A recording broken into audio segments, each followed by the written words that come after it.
Jadi setiap aktivitas yang ibu kerjakan sepanjang mengingatkan kita dengan Allah disebut dengan zikir. Baik, misal saya beri contoh. Baca Quran itu disebut oleh Quran sebagai zikir. Jadi kalau ibu sedang baca Quran, itu aktivitasnya disebut dengan zikir.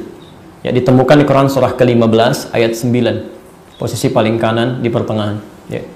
Inna nahnu nazzalna dzikra wa inna lahu lahafizun. Quran surah ke-15 ayat 9. Sungguh kami yang telah turunkan Al-Quran sebagai zikir. Ya. Jadi kalau Anda sedang baca Quran, itu Anda sedang berzikir. Saya ulang ya. Kalau ibu sedang baca Quran, itu sedang apa? Berzikir. Tapi tolong garis bawahi dulu. Zikir, aktivitas yang mengingatkan kita dengan Allah. Kalau ibunya baca Quran tidak ingat Allah, berarti ibu tidak sedang zikir itu. Baca Quran yang baik itu ketika dibaca, bacaan kita mampu mengingatkan kita dengan Allah. Ya. Jelas di sini? Misal, menghafal Quran itu juga bagian dari zikir. Di orang-orang yang suka menghafal Quran, maka Masya Allah, itu langsung disebut oleh Quran, berbeda dengan yang cuma baca. 4 kali kemuliaannya lebih besar dibandingkan yang cuma baca. Saya ulang, 4 kali lebih besar dibandingkan dengan yang cuma baca. Ya. Bahkan disebutkan 4 kali dalam satu surah. Surah 54, Al-Qamar, ya. Ayat 17, ayat ke-22, ayat 32, dan ayat ke-40. Ayat 17, ayat 22, ayat 32, ayat 40. Saya agak cepat ya. Walaqad yassarnal Qur'ana lidzikri fahal min muddakir. Ya. Walaqad yassarnal Qur'ana lidzikri. Kami telah mudahkan Al-Qur'an untuk dihafalkan. Kalimat hafalannya menggunakan zikir di situ, Bu. Ya. Saya mau ulas sedikit ya. Quran surah 54 ayat 17, ayat 22, ayat 32, ayat ke-40. Oke? Ibu kalau tidak sanggup mencatat semuanya, ambil salah satunya dulu, nanti di ujung kita sempurnakan. Ya. Sekarang perhatikan, menghafal Quran, oleh Quran aktivitasnya disebut sebagai apa tadi? Zikir. Artinya penghafal Quran yang baik, maaf ya, Quran yang telah ia hafalkan mampu mengingatkan ia dengan Allah Subhanahu wa taala. Jadi kalau ibu menghafal Quran atau putra-putrinya, hafalannya tidak membuat dia ingat dengan Allah, ada yang salah dalam hafalannya. Ibu hafal surat Al-Ikhlas? Alhamdulillah, gitu kan? Minta dibacakan boleh? Qul wallahu. Perhatikan, ada beda antara hafal dengan zikir dengan hafal di lisan saja. Kalau orang hafal dengan zikir, maka dia akan mengingatkan hafalan dimaksud langsung tersambung kepada Allah. Ketika lisannya mengatakan qul, katakan huwa Allah ahad, hanya satu, tidak ada Tuhan yang lain, maka dengan ingat kepada Allah, lisannya tidak akan pernah mengatakan tidak ada Tuhan lain selain Allah. Mustahil. Lisannya tidak akan mengatakan semua agama itu sama, menuju pada Tuhan yang sama, cuman caranya beda-beda. Karena yang dia hafalkan menjadikan dia ingat dengan Allah, ada zikir di situ. Mustahil dia katakan Tuhan punya anak, karena dia ingat ayatnya, lam yalid wa lam yulad. Mustahil dia katakan Tuhan itu punya beragam, ya, saling menguatkan, karena dia ingat ayatnya, walam yakul lahu kufuwan ahad. Jelas di sini? Nah, jadi kalau misalnya, maaf, ada di antara kita hafal ayatnya, tapi ayat itu tidak menjadikan kita teringat dengan Allah dan menjaga perilaku kita, ada yang salah itu. Ada yang salah dalam perilakunya. Ya. Saya teruskan. Salat itu disebut puncak zikir. Ya, salat disebut puncaknya zikir. Kenapa disebut dengan puncaknya zikir? Ya. Karena salat itu ternyata menggabungkan semua jenis zikir yang ada. Ya. Salat menggabungkan semua jenis zikir yang ada. Pelan-pelan ya. Misal, ibu setelah sholat baca apa? Istighfar, kan? Kemudian ada subhanallah, alhamdulillah, Allahu akbar, kan? Baik, itu kan zikir. Dalilnya ada di Quran surah keempat ayat 103, kan? Fa idza qadaitumus sholata fadhkurullah. Jika Anda telah tuntas menunaikan sholat, segera berzikir kepada Allah. Maka ibu berzikir. Ya. Bukankah kalimat subhanallah ada dalam sholat? Ya, bukankah kalimat alhamdulillah ada dalam sholat? Allahu akbar ada dalam sholat? Istighfar ada dalam sholat? Ibu baca Quran dalam sholat ada nggak? Ada. Ibu menghafal Quran di sholat ada tidak? Ada. Jadi semua jenis zikir itu ada dalam sholat. Karena itu ketika Allah meminta kita sholat, itu sebetulnya meminta kita berzikir kepada Allah. Ya, ada di Quran surah ke-20 ayat ke-14. Ya. Wa aqimis salata lidzikri. Quran surah ke-20 ayat ke-14. Pelan-pelan, fokus ini. Karena itu ketika Nabi Zakaria memohon kepada Allah dengan satu permohonan yang menurut manusia mustahil, Tapi beliau melakukan satu aktivitas puncak dari semua zikir, yaitu salat. Ibu bayangkan, ya, puncak dari semua zikir. Ada orang doa saja, ada orang baca Quran saja, ada orang menghafal Quran saja. Nabi Zakaria kemudian menggabungkan semua jenis zikir ini dilakukan dalam salatnya. Apa yang terjadi? Malaikat kemudian turun menyampaikan berita. Jangankan yang biasa, yang mustahil pun dikabulkan. Yang mustahil dikabulkan. Berita baiknya untuk kita, pelan-pelan, berita baiknya untuk kita, mohon maaf, Nabi Zakaria bermohon dulu kepada Allah, baru dikabulkan. Umatnya Nabi Muhammad SAW ditunggu dalam setiap waktu, setiap keadaan waktu salat. Ya, ditunggu oleh Allah, mau minta apapun sepanjang benar cara salatnya, itu akan dikabulkan. Itu ada di hadis riwayat Abu Daud nomor hadis 649.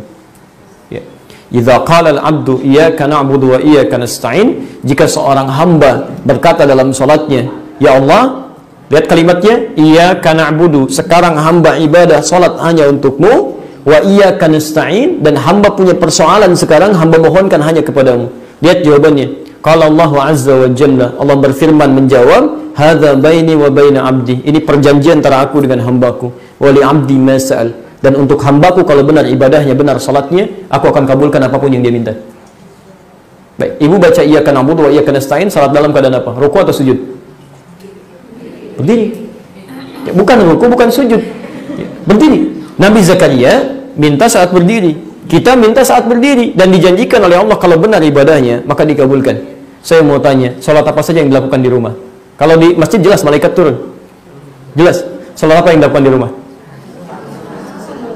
Masya Allah. Ada salat rawatibnya, ada salat tahajudnya. Masya Allah. Kalau ibu sudah paham dengan menunaikan salat, malaikat banyak turun, kenapa tidak diikutkan salat-salat itu? Kenapa nggak diperbanyak gitu kan? Ya, bahkan bagi seorang perempuan saat tidak bisa ke masjid, salatnya bahkan dilakukan di rumah. Ya. Yang paling menarik begini, kalau kita sudah paham kalau zikir ini, puncak zikir salat bisa menghadirkan banyak malaikat turun, yang mungkin bisa memohonkan kepada Allah ampunan, bisa memohonkan doa-doa yang kiranya bisa dikabulkan gitu kan, kenapa tidak diperbanyak? Karena itulah Ummu Habibah, satu di antara istri Rasulullah SAW, ketika mendengar Nabi menyampaikan kalimat salat sunnah, beliau mengatakan dalam dirinya, saya bertekad tidak akan pernah tinggalkan salat ini selama hidup saya. Ya. At-Tirmidzi nomor hadis 586. Ya. Salat rawatib ada berapa, Bu? Ya. 12, alhamdulillah. Oke. At-Tirmidzi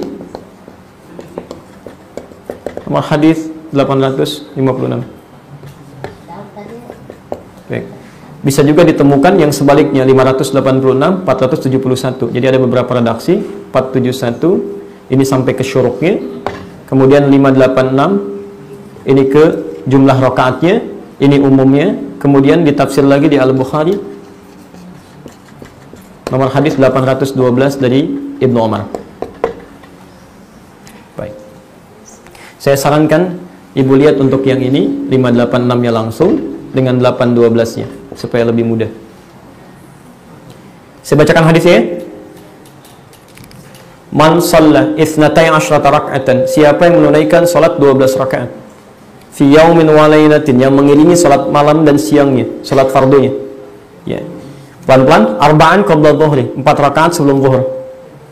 Rak'ataini ba'daha, 2 rakaat setelahnya, 6. Rak'ataini ba'dal maghrib, 2 rakaat setelah maghrib, 8. Rak'ataini ba'dal isya, 2 rakaat setelah isya, 10. Rak'ataini qabla subhi, 2 rakaat sebelum subuh. Berapa jumlahnya? 12. Perhatikan kalimatnya. Bunyalahu bihinna baitun fil jannah.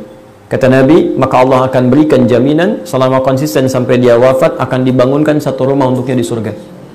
Satu rumah untuknya di surga. Masya Allah.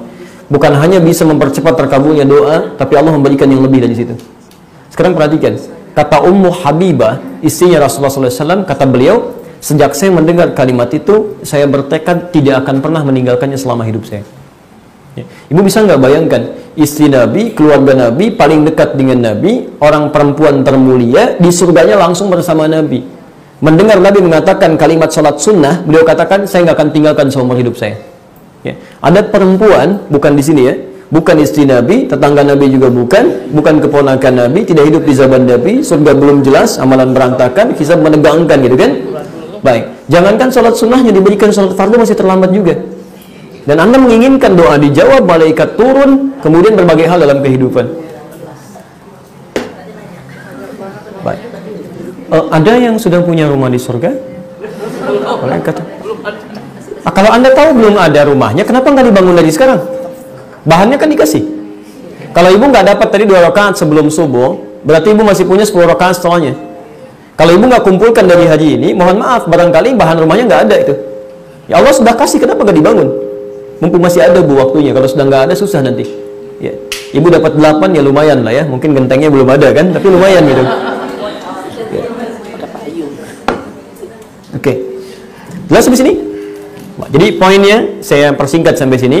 Kalau rumah kita ingin selalu dihadiri oleh malaikat, maka hidupkan rumah itu dengan suasana zikir kepada Allah. Ya, yang paling mudah dilakukan dan paling cepat mendatangkan malaikat adalah salah satunya perbanyak ibadah salat, khususnya yang sunnah, terlebih bila ditunaikan di mihrabnya. Itu yang terbaik ya. Jelas?